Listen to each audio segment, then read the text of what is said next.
Good afternoon, everyone. So today we'll be delving into the world of veterinary bacteriology and mycology, focusing specifically on four significant bacterial genera, which are Leptospira spp, Brucella spp, Bordetella bronchiseptica, and Campylobacter spp. These microorganisms are crucial in veterinary medicine due to the diseases they cause in animals and their potential zoonotic impact. We'll be covering their morphology, diagnostic tests, sample collection, associated diseases, and prevention strategies. My report is all about Leptospira spp. So, what is Leptospira? Leptospira is a chiefly saprophytic aquatic organism. So good day everyone. My name is Ricardo De Pampulo Jr. and my report is all about Leptospira spp. So, what is Leptospira? Leptospira is a chiefly saprophytic aquatic organism which are found in rivers, lakes, waters, sewage, and sea. Some species are pathogenic for man and animals. Pathogenic types are not known to multiply outside infected animal tissue. So given the Leptospira is chiefly saprophytic, tapos mahanap siya sa river, lake, waters, sewage, and seas. Diba mag-wonder mo nga nung naman sa sea? Most likely, based ako research ang Leptospira, during flooding man good, madala na siya sa flood, tas mapadung sa sea, which can affect some mammals, which is later on siguro ako ma-discuss. So the next slide, the morphology and staining reaction. So the Leptospira is the smallest of the species, having corkscrew shape. Individual cells are thin, less than 0.3 micrometers wide, but can be quite long, 6 to 30 micrometers, often characterized by a hook at one or both ends. Exhibit a unique motility involving writing and flexing motion combined with a rapid rotation around their long axis. The Leptospira is very difficult to stain with the standard methods. More likely, ang Leptospira must stain siya sa gemstate and silver. Silver impregnation techniques are gemstate and silver more likely ginagamit na techniques para ma-visualize sila. So, the Leptospira is an obligate anaerobes, requires an oxygen-free environment to grow. They thrive in 28 to 30 degrees Celsius. So, next is serotypes. The serotypes of Leptospira is more likely 150 serotypes divided among 18 serogroups, which is nana sa PPT, kaya hindi basa na lang. The next is the epidemiology. Number one is host association. Leptospira serotypes are typically linked to particular mammalian species. Their reservoir host is more likely rodents, that is the rats, mice, voles, and domestic animals, that is the dogs, cattle, pigs. So, shedding. Leptospira resides at the kidney tubules of infected animals. Mushed sila sa urine, tapos diha lang sila mushed during later stages of illnesses and to continue into recovery. Tapos in dogs and cattle and pigs, shedding is initially decreased over time. Another transmission is urine and main route of transmission is urine. Tapos other potential sources na makakuha ng Leptospira is milk, placental material, and aborted fetus. Leptospira can penetrate through mucous membrane. That is the digestive tract, eyes, genitals, and every skin.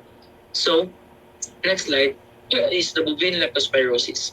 That is the L. canicola, L. icterohemorrhage, L. hardjo, L. pulmona, L. swagizac, and L. ripultiposa. The L. hardjo and L. pulmona are predominant serotypes in bovine in US and Australia. The L. ripultiposa in Russia and Israel. The incubation of the Leptospira is more likely 4 to 10 days and followed by the leptospiremia, which lasts for 1 to 5 days.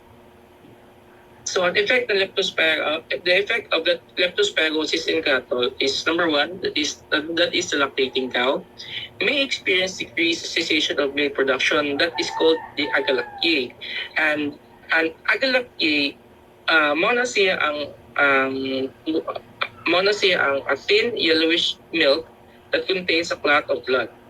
The next is the pregnant cows. Leptospira can infect the developing fetus, leading to fetal death, abortion within 1 to 4 weeks after period of infection of the cow's bloodstream. Cow's bloodstream um, for 1 to 5 days. So, how can cattle get infected? Number one, impact. That is the infertility, abortion, weak cows. Number two is the contaminated urine. Infection localized in key organs that is the kidney, uterus, liver, and fetus. The next slide is how can human get infected? So, more likely, duha lang na siya. Two, contaminated urine. That is number one. That is number one, the direct contact. The direct contact is within the infected animals or their urine. Number two, sa indirect contact. That is the contaminated environment, that is the soil and water. And so, makita ninyo ang leptospira symptoms, that is the fever, chills, headaches, vomiting, loss of appetite, muscles, pain, readiness, and cough. So, next is the swine leptospirosis. Multiple serotypes, at least 12 different leptospira serotypes can infect in swine. And L. interrogans, serovars, pumona, canicola, harjo, and Bartislava, being the most significant. Other serotypes are L. kirchneri, serovar, ripotiposa, L. tarasovi, and infected swine. The maintenance host is more likely swine act as a reservoir, maintain the infection within their own population. Ang swine herd disease, ang more likely ang swine herd disease kay ang maka-infect niya is more likely the L. pumona, which can transmit the disease to their caretakers, condition known as swine herd disease. So the next slide is the rodent and dogs. More likely, rodents and dogs are primarily source of L. caniculum and L. ecterohemorrhage infected in swine. Abortion occurring is 2 to 4 weeks before the expected due date are common sign of leptospirosis in pigs. The piglets are born at term, may be stillborn, weak, or die shortly after birth. Leptospirosis can also lead to infertility and stillbirth of swine. Makakause infertility. So, an L. pumona can be transmitted from the infected swine to cows.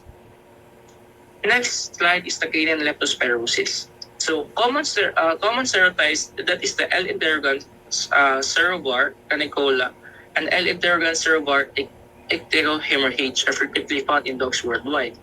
Tapos, and other serotypes that could mahanap is the antibody serotypes, that is like the pulmona and LC0 have also been detected in dogs.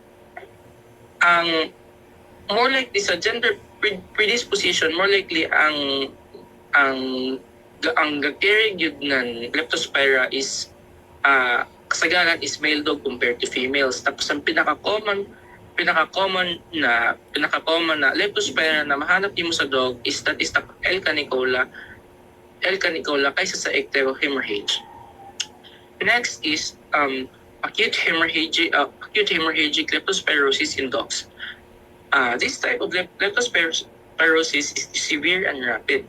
The key symptoms include high fever, lethargy, or weakness, prostration, early death, internal bleeding, hemorrhages. It is a significant feature, so particularly in the lungs and the digestive system. So as makita nimo siya sa pictures man, siya mga epekto sa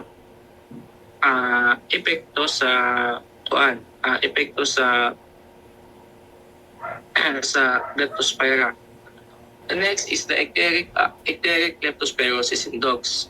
That is this form of leptospirosis is severe and has a rapid onset. The key symptoms include the jaundice, icterus, cracked rice, yellowing of the skin skin and eyes, high fever, and internal bleeding. Muna mabantayan nimo na sa mga dogs bitaw kanang mga naapektuhan ng leptospira kanang magyelo ang ngipon. Yan ang ang pinaka more likely sign na naay leptospira in mga dogs. The next is the uremic leptospirosis in dogs. Number one is the kidney damage.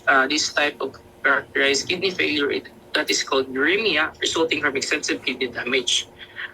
Ikaduha is baho na baba, that is the oral ulcer and foul breath.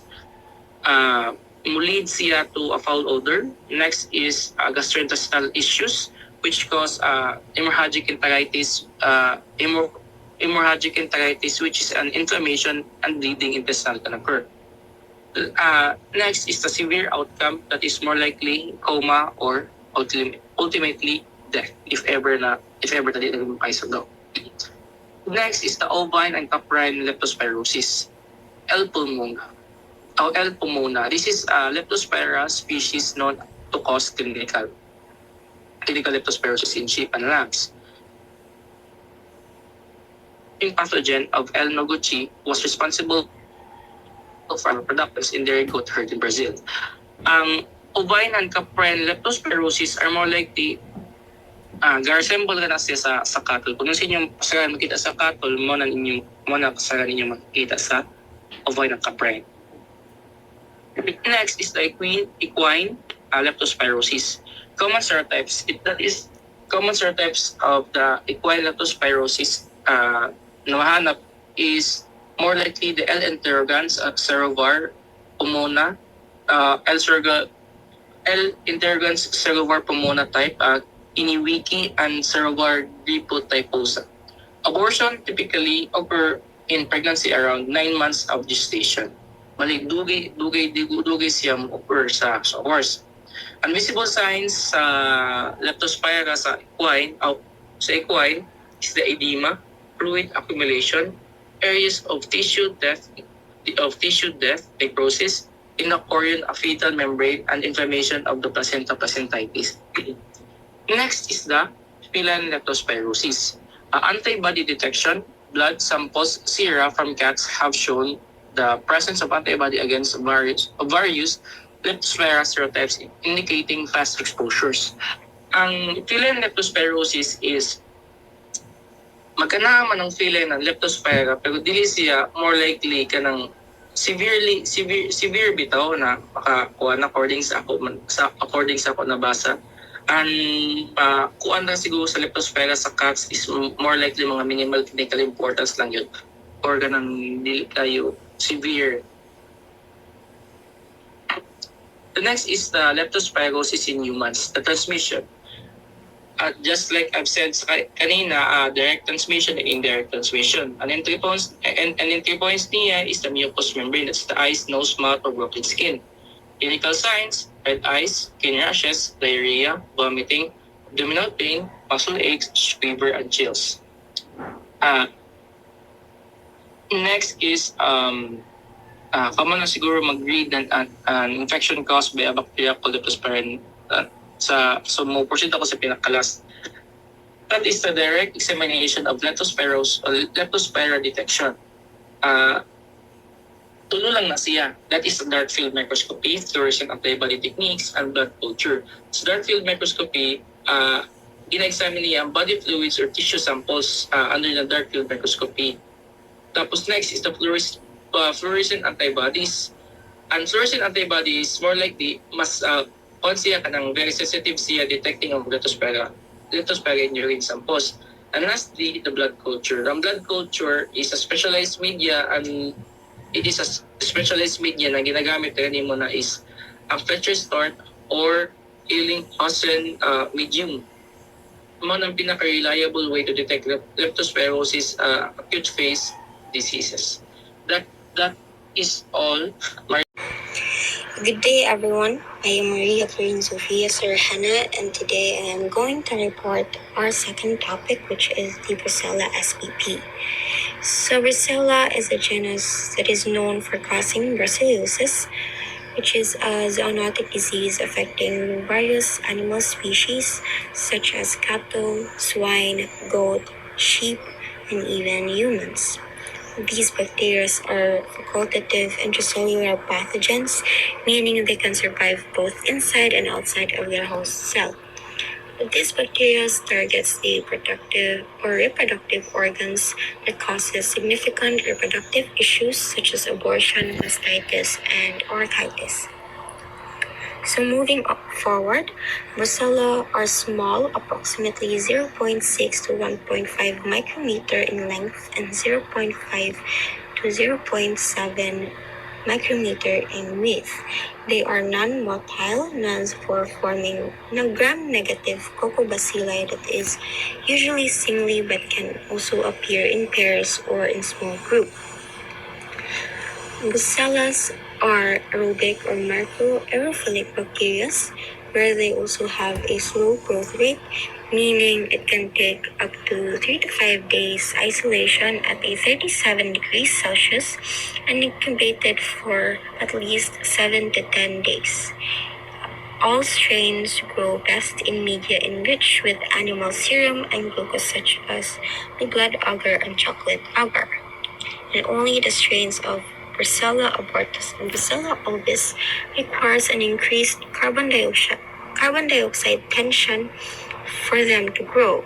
And the colony morphology of Brucella abortus, Brucella suis, and Brucella militensis and Brucella neotome appear smooth, round, glistening, and blue-green in color, while the Brucella canis and Brucella ovis have rough colonies and have dry, granular appearance and yellowish-white in color.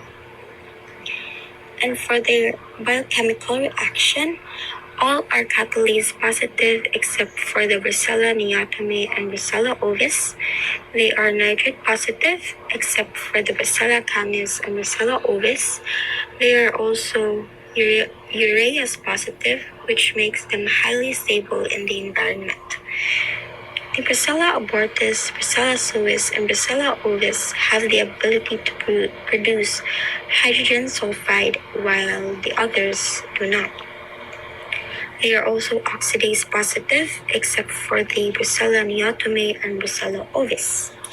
And also, erythritol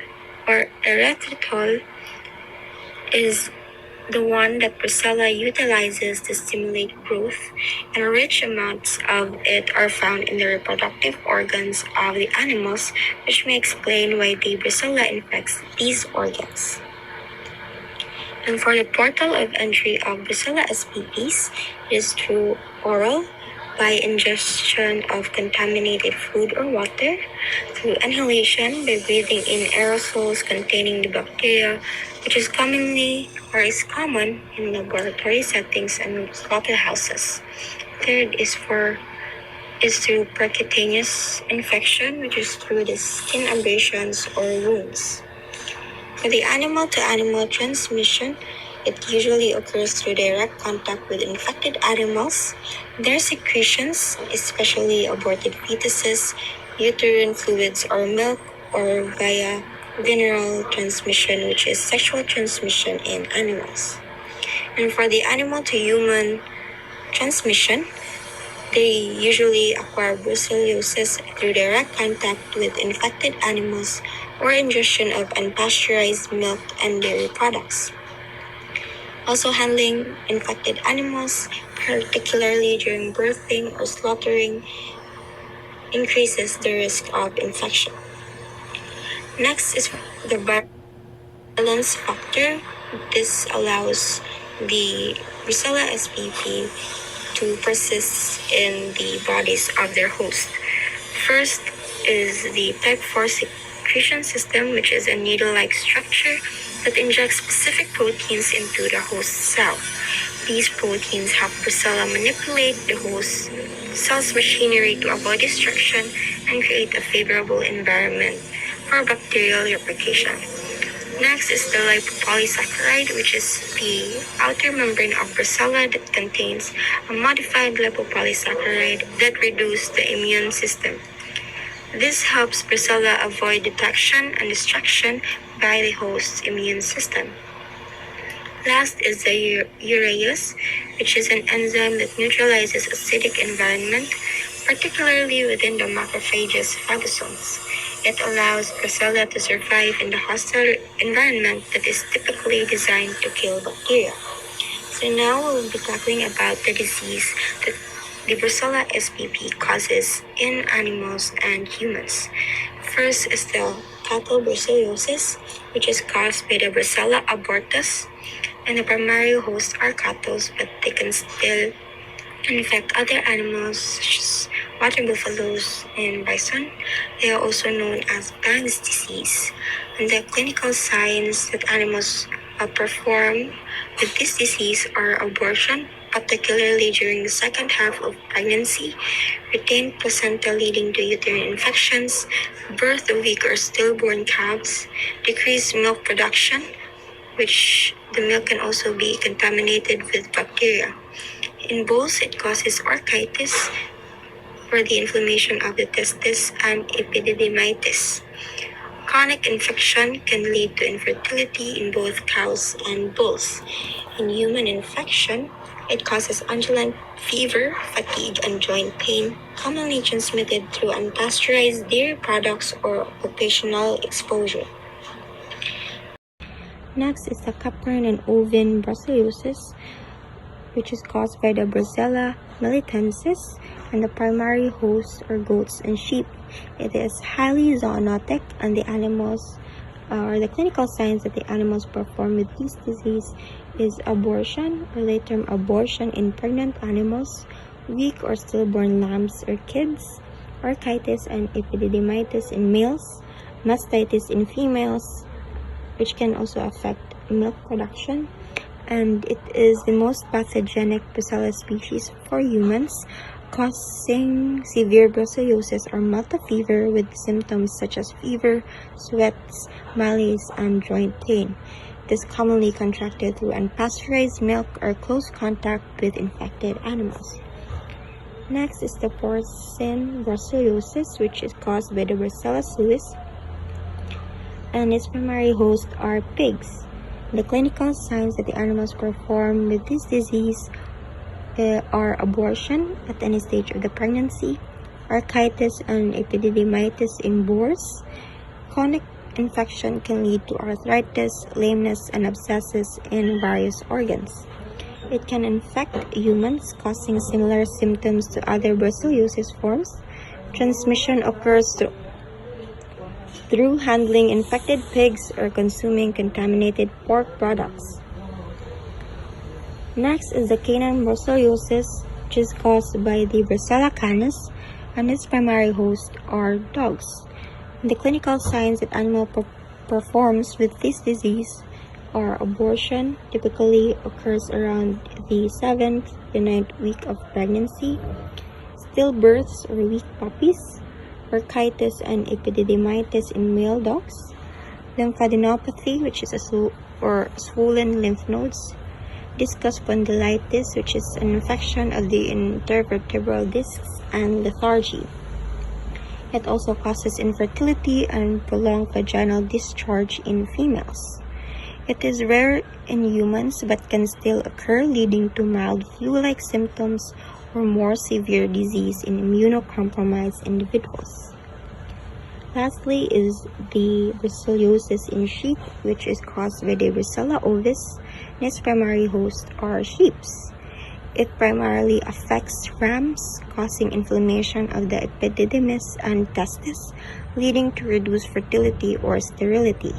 It can also cause abortion in ewes, though it is less common. It is not typically zoonotic, so it rarely infects humans. So here are the summary for the Brucella SPP together with its hosts and diseases.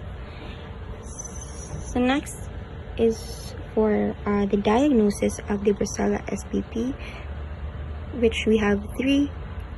To start off with the Brucella milk ring test, which detects Brucella antibodies in milk, and a positive result shows a bluish violet ring on the milk surface, which indicates infected animals in dairy herds. Next is the Rose-Bengal plate test, which screens for Brucella antibodies in serum, and a positive result shows agglutination or clumping, and it is useful for quick field diagnosis. Last is the card test, which detects Brucella antibodies in serum by mixing a specific strain of Brucella and lectin, and a positive result shows a clumping of RBCs, and this is commonly used in cattle. For the prevention and control, we have vaccination, test and slaughter, pasteurization, and personal protective measures. For the vaccination, they are available for certain species such as the Brucella abortus strain 19 vaccine for cattle. However, the vaccines are not usually effective and do not have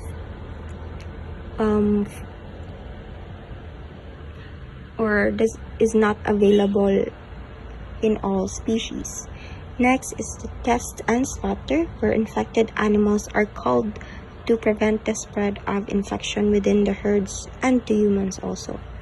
Pasteurization, where all milk and dairy products should be pasteurized to kill any potential Brucella bacteria that can infect both animals and humans. Lastly is a personal protective measure, especially with the humans that are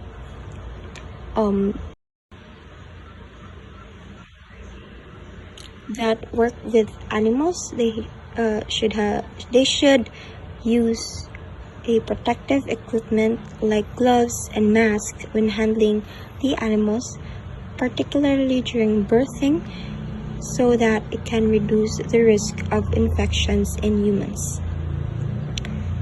So that is all for my part. Thank you so much for listening. I am Jello Belanghal, and I'll be reporting the third part of our topic, which is the Bordetella bronchiseptica. It is a significant bacterium and a greatest concern in veterinary medicine. Bordetella bronchiseptica originally lived in soil, but has evolved to infect animals, causing respiratory illness. It is motile, peretricous bacteria, and also capable of surviving inside the host cells. It mainly infects dogs, pigs, and rodents, but human infections are rare. It can also infect amoebas, particularly the Dictyostelium discoideum. So the bronchiseptica can survive inside the amoeba and even replicate. This survival helps the bacteria persist in the environment, increasing its environmental spread. Next, the morphology and staining. This bacterium is a gram-negative with a coccobacillus appearance ranging from about 0.4 to 0.7 micrometers to 2 micrometers, and the bacteria are arranged typically singly or in pairs. Next, for the adaptation and virulence mechanism. This bacterium uses adhesins like Fembraer, Pertactin, and filamentous hemagglutinin to attach to host cells, and also this bacterium forms biofilms that protect it from immune attacks and antibiotics. Next, for the toxins, first the pertussis toxin. It disrupts the host cell signaling, while the tracheal cytotoxins, it damages respiratory tissue, and it is the hallmark of bordeliosis. Next, the dermonecrotic toxin. It induces local tissue damage, and the adenylate cyclase toxin. It disrupts immune cells by increasing the cyclic adenosine monophosphate. Lastly, the osteotoxin. The osteotoxins stimulate osteoclast activity, so the osteotoxin plays a significant role in atrophic rhinitis by causing destruction of nasal bones, leading to deformities, especially in pigs. Next, this bacterium also produces a capsule to help resist phagocytosis and uses iron scavenging to survive. The type 3 secretion system allows it to inject proteins into host cells to manipulate immune responses. The BRK or the Bordetella resistance to killing. It is a virulence factor that helps the Bordetella species resist serum-mediated killing by the host immune system. It protects the bacteria from the complement system, allowing survival in the bloodstream. Lastly, the bat B. It is part of the type 3 secretion system. It is used by the Bordetella bronchiseptica to inject toxins directly into host cells. The bat B helps the bacteria adhere to host cells and also essential for delivering virulence proteins that disrupt the host immune responses. Next, samples are collected using nasal and pharyngeal swabs from animals with respiratory symptoms. And the PCR testing is used to detect the bacteria and identify co-infections. Considerations ensure proper handling to avoid contamination during collection. Next, growth characteristics of Bordetella bronchiseptica. So, this bacterium is a strict aerobe that grows on media like macaque agar and blood agar plate. So, on macaque agar, it appears pale pinkish, while on blood agar, it shows hemolysis. Next, for the biochemical test, this bacterium tests positive for catalase, oxidase, urease, and also citrate utilization test. But it ferments no carbohydrates since it primarily relies on aerobic respiration for energy production. So, Bordetella bronchiseptica, it is the causative agent of atrophic rhinitis in pigs. It is an infectious disease in swine causing snout distortion. Clinical signs for the early stages, this includes snuffling, sneezing, snorting, and nosebleeds. These are mild symptoms, and for the advanced stages, it means later or more severe signs, and this includes atrophy and distortion of turbinates and nasal facial bones. And for the susceptibility, it affects swine older than 1 week. For the transmission, direct contact from sow to piglets and mixing of piglets at weaning. The risk factors of this disease: first, the overstocking. Overstocking can stress the pigs and increase their susceptibility to infections. And also poor ventilation. Poor ventilation allows for the accumulation of harmful gases like ammonia and pathogens in the air, which irritates the pig's respiratory system. A major complication in pigs is suppurative bronchopneumonia. It is a severe lung infection. As you can see in the figure 2, the turbinate and lung lesions in a nursery pig affected by Bordetella bronchiseptica. And also, vaccines such as Bordetella bronchiseptica bacterians are available to prevent this disease. Next, in dogs, it causes canine infectious tracheobronchitis, also known as the kennel cough. It is one of the most common respiratory infections in dogs, but it can also infect the cats, rabbits, but rarely in humans. Transmission, direct contact, or through airborne droplets, and indirect transmission via contaminated food and water bowls, especially in poor hygiene conditions. For the clinical signs, and that includes coughing, gagging, and retching, and symptoms appear within a few days of exposure and may last up to 2 weeks. Next, prevention and control. First, vaccination for dogs. It is available in intranasal, oral, or injectable vaccines. Next, separate infected animals to reduce spread, and also regular cleaning with disinfectants since the Bordetella bronchiseptica is killed by disinfectants. Also, proper ventilation reduces airborne transmission in kennels, and Bordetella bronchiseptica is resistant to penicillin but susceptible to broad-spectrum antibiotics like tetracyclines and fluoroquinolones. So, in conclusion, Bordetella bronchiseptica is a serious pathogen in animals causing diseases like atrophic rhinitis in pigs and kennel cough in dogs. Hi, my name is Mitchell Jory Bucas, and I'll be reporting the last part of our topic, which is the genus Campylobacter. Genus Campylobacter is under the family of Campylobacteriaceae, and first identified siya by Theodore S. Rich in 1886. Initial classification niya is Bevrio fetus, but now it is reclassified na into Campylobacter fetus. Significance, it is a leading cause of gastroenteritis and reproductive issues. So the Campylobacter genus contains 9 species, including na dihang 2 species divided into subspecies, and 1 species divided into 3 biovores. And then, if you're wondering anong na-change siya into Campylobacter from Vibrio fetus, it is initially called good Vibrio because of its similar shape sa Vibrio, and then which is pareha sila curve, and then movement which is naa sila kanang flagella. And then during the 19th century, so limited lang ang lab tools, so they couldn't tell them apart. Later on then realize nila nga pag undergo another research about that, pa-prove nila nga lahi day silang metabolism, tapos unique silang DNA, and then distinct po din ang antibody responses. So that's why nga nung nahimo na siyang Campylobacter fetus instead of Vibrio fetus. If we talk about it, why it is unique, first yun is yung physical characteristics, which is tiny, curved rods, about 0.2 to 0.9 micrometers wide and 0.5 to 5 micrometers long. So they have a protective capsule around them, and syempre na sila flagella, so they are motile, so meaning they can move around.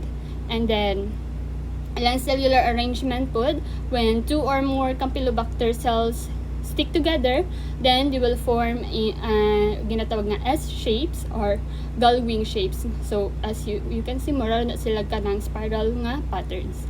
And then environmental needs nila is Campylobacter needs a specific conditions to survive, such as low oxygen levels, mga 3 to 10% lang, and then moderate carbon dioxide levels, mga 3 to 15% lang po.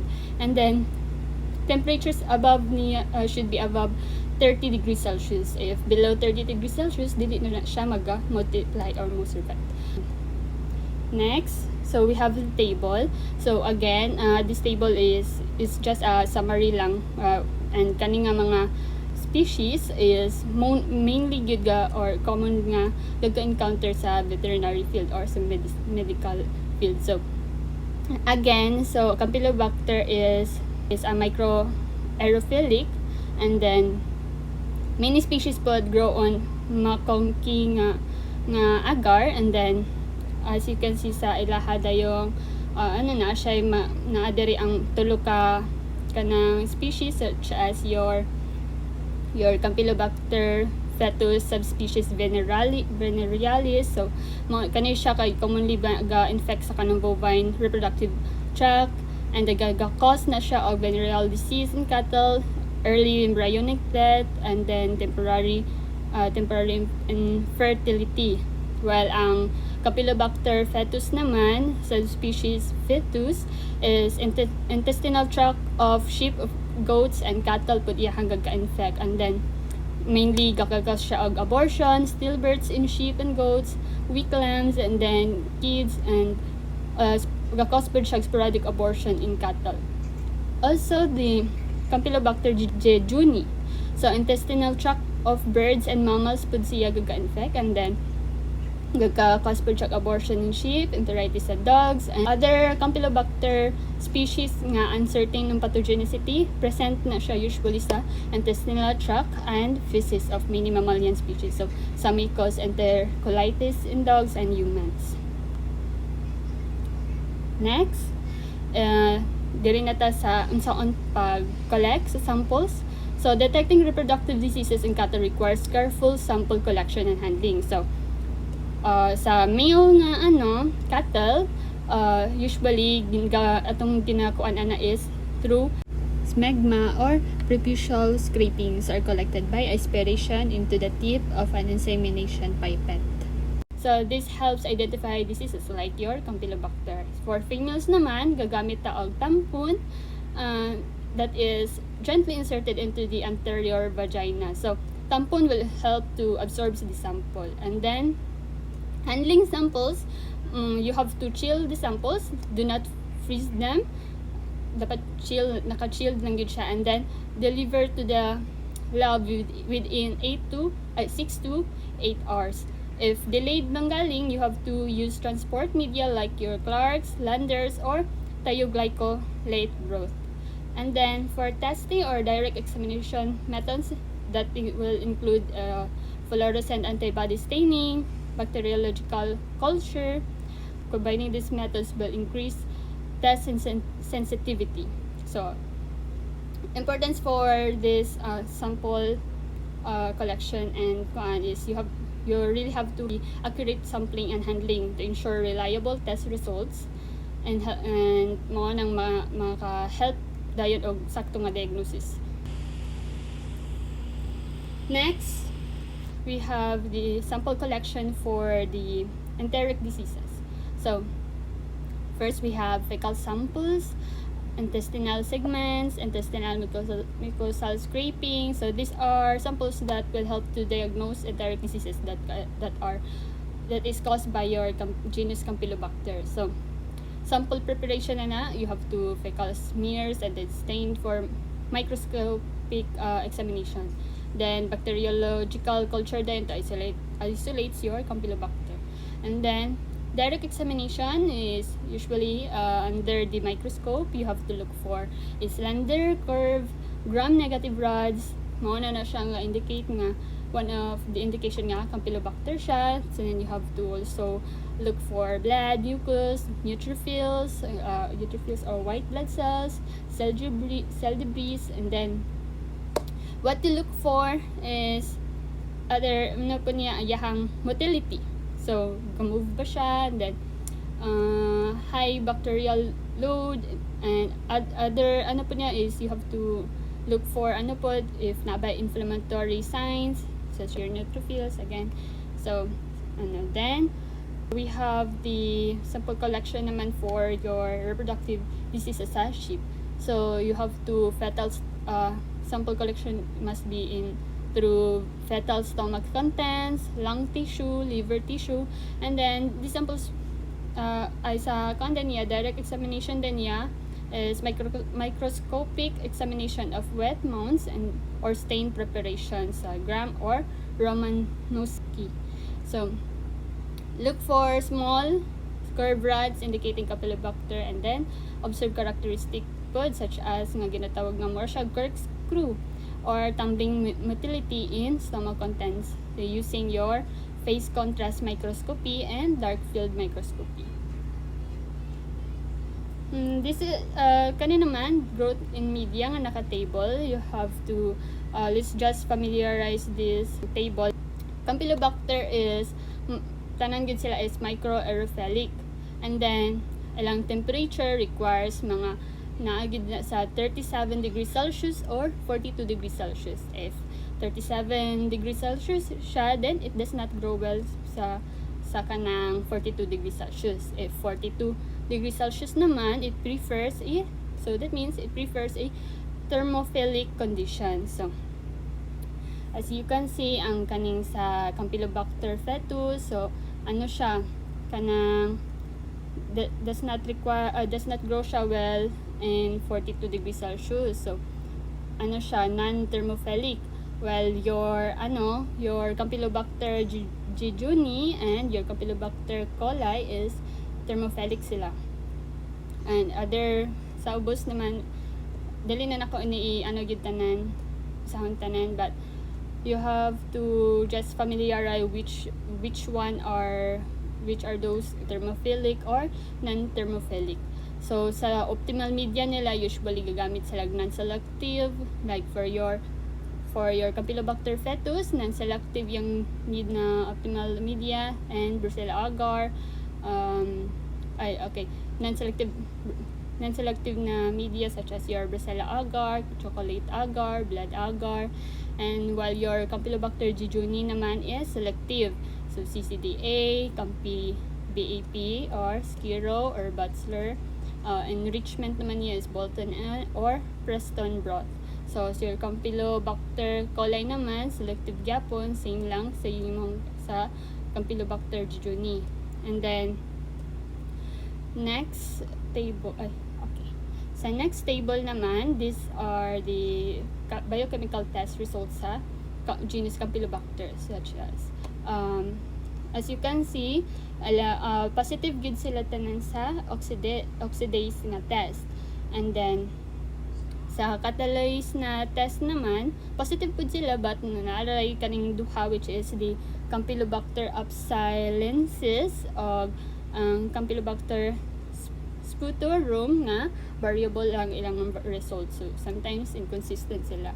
And then your heparate hydrolysis naman, negative, majority is negative ang ilang result but positive ang kang Campylobacter jejuni. And then other tests naman such as kanang triple sugar iron is positive ang kaning Campylobacter hyointestinalis. Okay, next, sa structures na sa Campylobacter, first, it's cell wall, which is gram-negative cell wall, and then, so when you say gram-negative, meaning it has a thin peptidoglycan layer and a outer membrane with lipopolysaccharides or LPS. And then kanang yung lipopolysaccharides magavaries na siya between your Campylobacter species. So such as your Campylobacter fetus nga lower iyang biological activity lipopolysaccharides, and then or LPS, then mo na siya yung facilitating persistent infections. While your Campylobacter jejuni naman is yung naa siya ka ng lipo-oligosaccharides or LOS, which it means nga lacking repeating polysaccharide side chains ang naa sa iya ha. And then ang kana namang significance naman anang LOS sa kanang Campylobacter jejuni kay mo na siya resist killing by cationic antimicrobial peptides or CAPs. And then so resist killing pud sa kanang by kanang defensins. And then mao pa na siya ga-evades intestinal epithelial cell defenses, and then maga-contributes pud siya to antibiotic resistance. So immune evasion sa Campylobacter cell wall or yung Campylobacter cell wall adaptations, maga-reduce immune recognition na siya, maga-enhance yung survival within host cells, and then maga-facilitate na siya chronic infections. So grabe ang sa purpose sa cell wall kay we have to understand it nganong need na to masabtan unsa ang iyang structures yun. And then ang kanina mang iyang capsule, so naatay ginatawag nga microcapsule S layer, surface layer, which is naa siya polysaccharide layer nga mo'y ga-cover outer membrane and highly variable na siya. So sa Campylobacter fetus naman na mao na siya ang iyahang kuan, mao na siya ang naa sa Campylobacter fetus nga maga-prevent sa complement factor C3b binding and phagocytosis. So virulence factor, which is essential for systemic spread and abortion sa sheep. So adhesins ana niya naa siya kanang CADF protein, which is maoy outer membrane protein nga ga-conserve sa Campylobacter jejuni and Campylobacter coli. Then naapod siya kanang fibronectin binding nga maoy maga-mediate host cell adherence. And then key role gud ana niya is for initial colonization and infection. So importance gud ana niya nga is ang immune evasion, host cell adherence, systemic spread, disease severity, and then species specific features sa kaning sa Campylobacter fetus. Again, katong mga when we say species specific features, katong S layer, which is crucial siya sa abortion sa sheep. And then sa Campylobacter jejuni or Campylobacter coli is katong CADF protein, which is enhances host cell adherence. Next is the flagella. So Campylobacter jejunus flagella play a crucial role in intestinal colonization and infection. So, kaning main function yun niya is motility, which is enables for movement through intestinal mucus, and aside from that is ang chemotaxis, which it directs bacteria towards mucin and amino acids, and napoy kan intestinal colonization, which is facilitates adherence to intestinal epithelial cells. So sa flagellar apparatus naman, naa siya kanang type na ginatawag nga type 3 secretion system or T3SS. Kana siya mo'y ga-inject proteins into host cell. And then maunday nang forms into hollow tube-like structure. Kana siya help na siya transfer virulence help or serve as transfers virulence factors. And then host cell manipulation niya kana siya interferes with cellular signaling. So again, importance na is yung intestinal colonization, immune evasion, virulence factor delivery, and then disease severity pod. And then Campylobacter species produce pod ginatawag na potent toxin nga or other called cytolethal distending toxin or CDT. So kani siya contributing to their pathogenicity pod.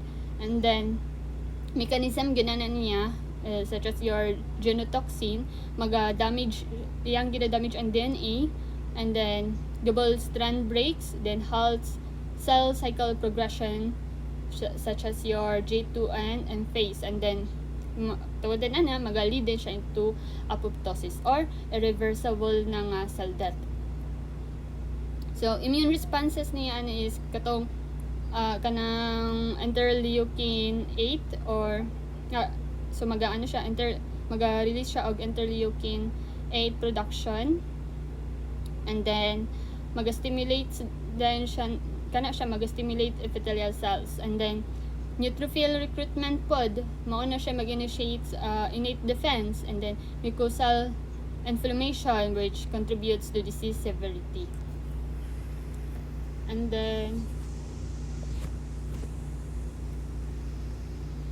so next is Campylobacter species pod utilize pod siya other secretion system to interact with their environment and host cell. Aside atong type 3 na po type 2 secretion system, which is ginatawag nga or T2SS in Campylobacter jejuni. So ginatawag po na siya or also known po siya as natural competence. Mao na siya binds free environmental DNA, and then siya DNA uptake, and then kanang DNA uptake mao na mag-transport DNA into cytoplasm. Genomic integration pod, which kana siya incorporates DNA into genome or replicates as plasmid. Then aside na ay type 4 secretion system or T4SS Campylobacter fetus subspecies venerealis, and then also known po na siya as genomic island. So kana siya unique DNA segment po na siya. And then adaptation genes, which enhances bacterial survival in bovine reproductive tract. So virulence factor, which mag-causing na siya of disease severity. So in general, Campylobacter's secretion systems facilitate genetic exchange, adaptation, and virulence. So mao na highlight sa ilang importance in bacterial pathogenesis. For reserva naman, ang Campylobacter fetus subspecies venerealis, usually kay reserva niya is purposeful groups of persistently infected na carrier bulls, while your subspecies fetus kay sa intestinal tract o gallbladder of infected ruminants. Sa Campylobacter jejuni naman and enteric Campylobacter, so sa sheep kay primarily sa intestinal tract pod on gallbladder of carrier sheep pod siya.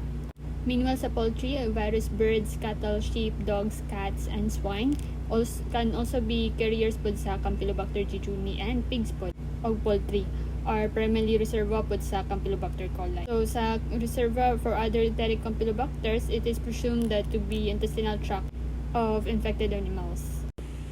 Next, we have here the table. So, the first entry is the most common clinical presentation. So, kanang nasa taas, giuna gyud ang kaning tulog gyud kaning Campylobacter fetus subspecies fetus, Campylobacter fetus subspecies venerealis, Campylobacter jejuni subspecies jejuni, and then kana sila usually gyud nga affect nila is kaning atong ruminants, poultry, pigs, dogs, cats, and humans pod. So, dili na nako pod ni isa-isahon, you can also read, and then sa ubos nara diri nagpakita ang katong tulo pod ka biovar, which is gikan sa isa ra na siya ka specific na kuan, pero lahi ga tulo lang ka variation kaning Campylobacter sputorum biovar sputorum, Campylobacter sputorum biovar fecalis, and Campylobacter sputorum biovar parayuriolyticus. So kana sila tulo kay sa ruminants ginilang primary host, and then kana sila ga cause, although non-reported ilang mga disease sa animals, nag-exist kay na sila. And then kanig yung sa taas ayaw lang ginin ninyo kaning tipod ning kaning mga mainly are most common yun, and then nga cause og abortion, infertility, diarrhea, and nga sa mainly sa ruminants, poultry na. And then next diri na ta sa transmission. So, Campylobacter infections can spread through various means, so posing risk to animals and humans. So, sa reproductive disease transmission, Campylobacter fetus subspecies venerealis, for example, primarily spreads gyud siya through sexual contact or artificial insemination in cattle. When we say kanang AI, usually ang mainly reason gyud ana nga na transfer siya through ana is infected dan ang semen or ang mga gamit wala na disinfect. And then another strain, Campylobacter fetus subspecies fetus and Campylobacter jejuni, spread through contaminated food, water, contact with infected animal feces, and aborted fetuses or placental material.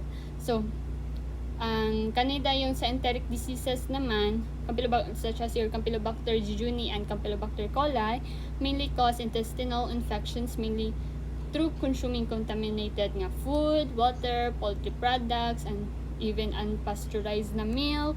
Sa humans, you can get infected through undercooked meat, cross-contamination, or poor hygiene. So, prevention for that, you really have to practice a good hygiene and handle food safely, avoid unpasteurized dairy products, and ensure proper animal care and handling.